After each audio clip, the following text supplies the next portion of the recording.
Trump acreditou erroneamente que o Canadá iria se render facilmente. Quando ele impôs tarifas ao Canadá, provavelmente esperava reclamações e um pouco de resistência. Porém, o Canadá reagiu fortemente. Agora, ameaça algo que Trump nunca previu. O acesso dos Estados Unidos da América ao Alasca poderia ser afetado por uma jogada ousada do Canadá, fazendo o estado se sentir menos americano. Mas como isso aconteceu? E quais são os limites do Canadá? Vamos analisar. O Alasca é um estado enorme, com 663.268 milhas quadradas de selva acidentada, geleiras e uma das geografias mais impressionantes dos Estados Unidos da América. Sabia que o Alasca é um dos 2 únicos estados dos Estados Unidos da América que não está conectado por terra aos 48 estados inferiores? Estamos basicamente falando de um primo distante dos Estados Unidos da América sentado lá em cima, separado por um monte de espaço. Mas adivinhe quem tem um papel crucial em manter o Alasca como parte dos Estados Unidos da América? O Canadá. O único acesso terrestre do Alasca aos Estados Unidos da América passa pelo Grande Norte Branco, sendo necessário atravessar o Canadá por estrada, ferrovia ou mar. A única exceção é a viagem aérea, mas mesmo isso é complicado. Embora seja possível voar diretamente para o Alasca a partir de algumas cidades dos Estados Unidos da América, a maioria dos voos ainda precisa cruzar o espaço aéreo canadense, sendo difícil escapar da presença do Canadá sem fazer uma rota muito indireta. Isso se aplica sobretudo ao transporte terrestre. O Alasca compartilha uma fronteira de 2,47 quilômetros com o Canadá, se estendendo do Oceano Ártico até o Pacífico. O território de Yukon e a Colômbia Britânica ficam a leste do Alasca, uma vasta região que leva a maioria das pessoas a questionar por que alguém escolheria morar lá. Mas ei, é o lar de cerca de 740 mil pessoas, então provavelmente fazem isso funcionar. Mas sério, vamos falar sobre essa fronteira. A fronteira internacional não é amigável e arrumada como a maioria. A coisa é quase invisível em alguns lugares, como no topo do imponente Monte St. Elias, a 18.008 pés acima do nível do mar. Em outros lugares, parece um enorme campo de obstáculos. Por isso, a Comissão Internacional de Fronteiras precisou percorrer algumas das paisagens mais remotas e implacáveis do mundo para demarcar a fronteira. Em certas regiões, a comissão traçou a fronteira por florestas e montanhas, usando cones metálicos, enquanto em outras, ela atravessa diretamente as montanhas, onde ninguém sensato construiria algo. Ainda assim, a fronteira está lá, marcada e crucial para tudo. A loucura de vastas áreas da fronteira Canadá-Alasca destaca a relevância das rodovias que ligam o Alasca ao Canadá e, consequentemente, aos Estados Unidos. Essencialmente, o Canadá tem o poder de manter o Estado dos Estados Unidos da América refém de uma maneira que ninguém mais pode. E acredite em nós, o Canadá está bem ciente disso. Então, o que o Canadá está fazendo com seu papel de guardião do Alasca? Bem, ele está vindo para caminhões tentando fazer seu caminho dos Estados Unidos da América para o Alasca primeiro. Não é todo o Canadá que está visando o Alasca desta maneira. É principalmente a província da Colômbia Britânica, a imponente potência do oeste canadense. A província faz fronteira ao norte com o Alasca, sendo o principal elo terrestre entre o estado americano e o Canadá. Sem a Colômbia Britânica, o Alasca seria uma entidade isolada com pouco acesso ao transporte terrestre. Se o premier David Eby conseguir o que quer, os caminhoneiros dos Estados Unidos da América poderão experimentar esse isolamento em primeira mão. Eby se prepara para cobrar pedágio de caminhões comerciais que cruzam a província rumo ao Alasca. Pedágios são taxas cobradas pelo uso de estradas, pontes ou túneis, financiando a infraestrutura ou gerenciando o tráfego. Neste caso, eles têm uma função distinta: limitar o acesso dos Estados Unidos da América ao Alasca. Se implementadas, essas taxas encareceriam significativamente os envios para o norte, tornando o transporte de mercadorias dos 48 estados mais baixos para o Alasca mais caro e potencialmente menos eficiente. Elas são uma resposta direta às tarifas de Trump, e Eby está deixando isso claro. Apesar das tarifas não serem aplicadas de imediato, servem como um alerta. A Colômbia Britânica prepara-se para retaliar contra caminhoneiros dos Estados Unidos da América se a guerra comercial piorar. O Canadá não aceitará passivamente o impacto econômico, pois não se trata apenas de dinheiro. Essa medida pode gerar uma grande complicação logística. O Alasca depende da rota terrestre para a maioria dos produtos, principalmente frescos e petróleo. Sem ela, o estado enfrentaria escassez debilitante, segundo o senador estadual e caminhoneiro Robert Myers, que conhece bem o assunto. Quando perguntado sobre os pedágios e seus alvos pretendidos, ele disse: "Se você quer trazer algo para cá rápido, você coloca em um caminhão, não em uma barcaça." Porém, isso não quer dizer que o Canadá está repleto de caminhões indo para o Alasca constantemente. O tráfego de caminhões para o Alasca é muito menos intenso do que nos outros 48 estados americanos. Segundo a Associação de Caminhoneiros do Alasca, 57,8% da tonelagem fabricada é transportada por caminhões no estado, totalizando 13.170 toneladas diárias. Esse número reduzido se deve ao fato de o Alasca ter um sistema de transporte diferente dos outros estados. O estado depende mais do transporte aéreo e aquático para mover mercadorias, devido à sua natureza remota e difícil acesso por terra. Além disso, o papel dos caminhões no Alasca é mais especializado. Segundo o Sistema Nacional de Rodovias, o transporte de carga por caminhões no Alasca foca principalmente em mover mercadorias de portos marítimos e aeroportos para locais industriais e consumidores, ao invés de transportar grandes volumes por longas distâncias, como nos outros 48 estados. O Alasca possui apenas 3,58 quilômetros de vias designadas no Sistema Rodoviário Nacional, representando somente 12,6% de sua rede pública total e com menos tráfego de carga em comparação a outros estados. Isso indica que as tarifas canadenses afetariam um segmento vital, porém pequeno do tráfego. Isso se a Colômbia Britânica conseguir implementar tais tarifas antes. Para obter essa vitória simbólica, a Colômbia Britânica precisaria navegar por um campo minado jurídico e logístico complexo. Primeiro, lidemos com o aspecto legal. O sistema de pedágio proposto para a rodovia do Alasca enfrenta um grande desafio jurídico devido a um tratado existente entre o Canadá e os Estados Unidos da América.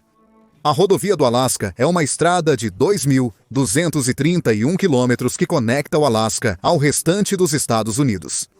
Construída na Segunda Guerra Mundial como rota militar, hoje é a principal conexão terrestre para residentes, indústrias e turistas. A rodovia atravessa algumas das paisagens mais remotas e acidentadas da América do Norte, com condições climáticas e de estrada que a tornam mais um desafio de sobrevivência do que um passeio cênico. Exploraremos esta rodovia em detalhes depois. Por ora, voltemos ao motivo pelo qual seu sistema de pedágio seria uma dor de cabeça legal.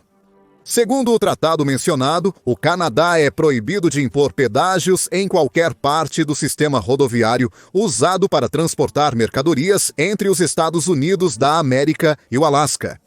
O artigo 2 deste tratado afirma que o Canadá não cobrará pedágios em rodovias, nem permitirá que sejam cobrados pelo uso destas por veículos ou pessoas. Não fica mais claro do que isso. Isso inclui não só a imposição direta de taxas, mas também cobranças indiretas, bloqueando efetivamente os pedágios na rodovia usada para transporte de mercadorias. O tratado busca facilitar o transporte contínuo e sem interrupções por essa rota vital, que é a única ligação terrestre entre o Alasca e o restante dos Estados Unidos da América. O Acordo de 1977 também garante que os Estados Unidos da América e o Canadá manterão juntos a rodovia do Alasca, financiando a reconstrução e o Canadá supervisionando sua manutenção. Adicionar pedágios violaria os termos e complicaria a manutenção colaborativa da infraestrutura prevista no acordo. O precedente legal deste tratado sugere que os pedágios propostos pela empresa brasileira poderiam violar acordos internacionais, obrigando a Colômbia Britânica a uma batalha diplomática e legal. Dada a determinação da Colômbia Britânica em reagir, não surpreenderia se seu primeiro-ministro encontrasse uma brecha sorrateira para se esquivar. Afinal, a empresa brasileira é um homem em uma missão, que não será dissuadido por nada, nem por um tratado incômodo ou desafios logísticos. No que diz respeito a esses desafios logísticos, ou deveríamos dizer técnicos, os planos da Colômbia Britânica podem encontrar alguns obstáculos no caminho. Atualmente, a província não possui pedágios nas rodovias que levam ao Alasca. Esse fato provavelmente tem algo a ver com o tratado que continuamos mencionando. Mesmo que os obstáculos legais fossem contornados, o lado técnico não é tão simples quanto parece. Randy Pillai, premier de Yukon, destaca que a implementação de pedágios, sendo considerada em outra província, demandaria uma infraestrutura nova, expressiva. Considere cabines de pedágio, equipe para operá-las e possivelmente novas regulamentações para colocá-las em funcionamento. Temos que olhar quais são nossas ações e quais ferramentas legais temos para tomar essas decisões, disse Pillai. Soando como alguém prestes a abrir uma lata de minhocas, uma coisa é falar de forma dura, outra é construir o sistema para respaldar isso. Myers, porém, discorda de Pillai. Apesar de não apoiar pedágios em seu estado, não vê a cobrança como um grande problema neste caso. Os caminhões já param nas balanças para verificações de segurança, então adicionar cabines de pedágio não seria um grande salto. Mas Myers não é o único contra esses pedágios. Jamie Benson, diretor executivo da Associação de Caminhoneiros do Alasca, também demonstrou grande preocupação. Ela afirmou que a proposta elevará bastante os custos de transporte, afetará as cadeias de suprimentos e os preços de bens essenciais dos quais os alascanos dependem. Benson encorajou os políticos da Colômbia Britânica a considerarem os fortes laços com o Alasca, na esperança de que os governos federais possam evitar tarifas. Parece que a pressão está aumentando de todos os lados. Mas sabe quem não liga para essa pressão? O povo do Canadá. Veja o exemplo do pessoal de Yukon. Eles não estão apenas esperando passivamente. Estão sendo criativos em sua retaliação. Pillai ouviu de residentes que estão planejando ações, como banir atletas do Alasca dos próximos Jogos de Inverno do Ártico. E, audaciosamente, alguns Yukoners sugerem até proibir a entrada de ninguém, menos que o próprio Donald Trump. Sim, você ouviu direito. O homem conhecido por grandes caçadas no território pode se encontrar na lista de não entrada, e ele certamente terá que conquistar seu caminho de volta. Essas ideias não convencionais pintam um quadro bastante claro. O Canadá não vai recuar. Embora Trump tenha aliviado algumas de suas ameaças iniciais de tarifas, Abe tem sido firme. Não vamos tolerar essas ameaças contínuas e incertezas. Estamos defendendo os canadenses. A proposta de pedágio, ainda que simbólica, é muito reveladora. O número de caminhões afetados pode ser pequeno, mas a mensagem por trás disso é alta e clara. O Canadá está frustrado e determinado a manter sua posição. Essa frustração nos leva a questionar até onde o país está disposto a ir. Poderia cortar o Alasca completamente? Vamos hipotetizar um pouco. Para o Canadá, isolar o Alasca dos Estados Unidos da América seria necessário interromper as principais rotas de transporte e abastecimento. Isso poderia ser feito assim, em tese. Primeiro, bloqueando o acesso terrestre. Com os pedágios mencionados, o Canadá já está agindo nesse sentido. Mas um bloqueio real implicaria em algo muito mais drástico, fechando a rodovia do Alasca, cortando a única grande conexão terrestre entre o Alasca e os 48 estados contíguos. Esta rodovia é vital para o transporte de combustível, alimentos e suprimentos industriais no Alasca. Imagine o caos se o Canadá decidisse desligá-la. Afinal, o Alasca já está lutando com a acessibilidade. Algumas regiões do maior estado americano, como a cidade de Haida, dependem totalmente da infraestrutura do Canadá. Para chegar a Haida, é preciso passar por Stuart, na Colômbia Britânica, ou pegar um hidroavião. Se essa estrada for bloqueada, comunidades inteiras ficarão isoladas. Adicione o fato de que partes do Alasca só são acessíveis por estrada através do Canadá, como Haines e Skagway, e veja como o fechamento da rodovia afetaria toda a região. Mas vamos ser realistas, o Canadá poderia realmente conseguir isso? Sim, tecnicamente. Cerca de 80% da rodovia do Alasca está em território canadense, dando ao país uma grande vantagem.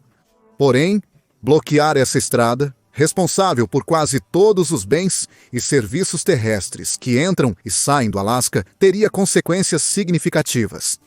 O impacto econômico seria imenso, e não é apenas o Alasca que sofreria. Empresas em todo o Canadá também veriam interrupções.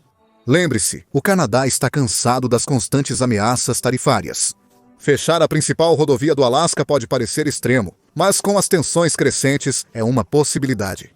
Do jeito que as coisas estão indo, a rodovia do Alasca pode se tornar o jogo de galo mais dramático do mundo.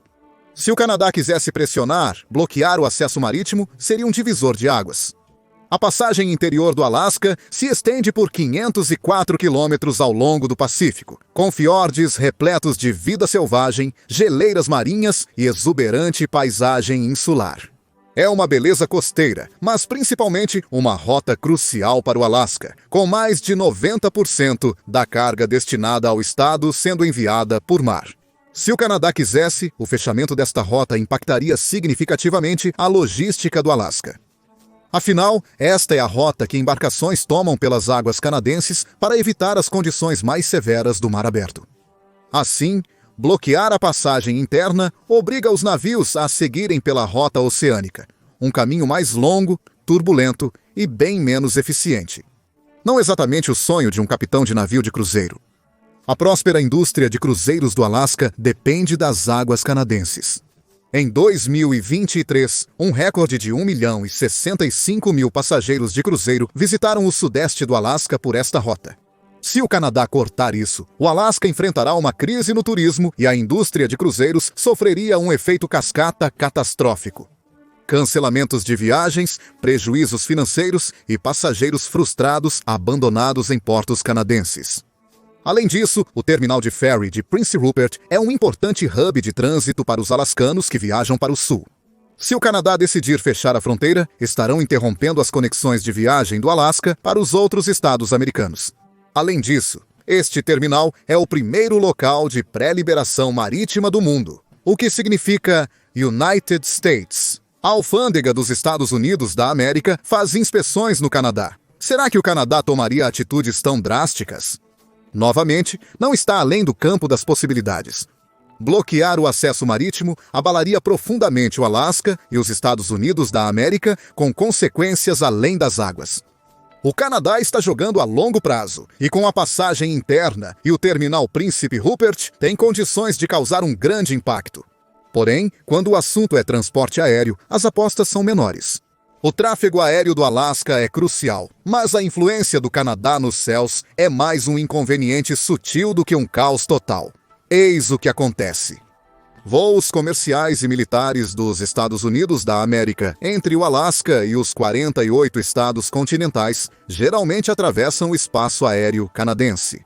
Se o Canadá negasse os direitos de sobrevoo, os aviões teriam que pegar uma rota mais longa e cara, seja sobre o Pacífico ou o Ártico.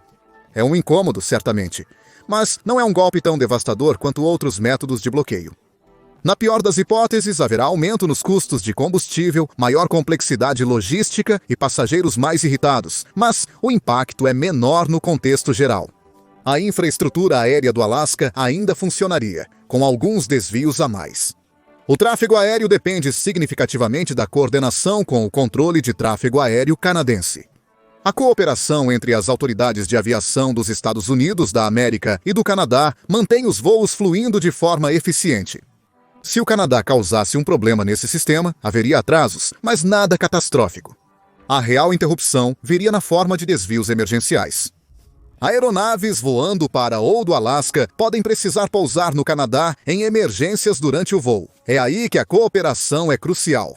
No entanto, todos esses são contratempos temporários. O que não é temporário é o controle do Canadá sobre o comércio do Alasca.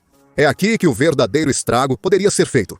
Grande parte do combustível, comida e bens de consumo do Alasca vem através do Canadá. Imagine então o Canadá impondo tarifas pesadas, fechando fronteiras ou proibindo rotas comerciais. Não é apenas um inconveniente, é um desastre econômico. O Alasca enfrentaria a escassez de combustível, materiais de construção e outros itens, com aumento rápido nos custos.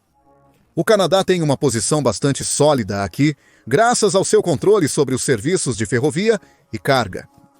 Não há uma ferrovia direta ligando o Alasca aos 48 estados mais baixos, então as mercadorias são constantemente enviadas através das ferrovias canadenses.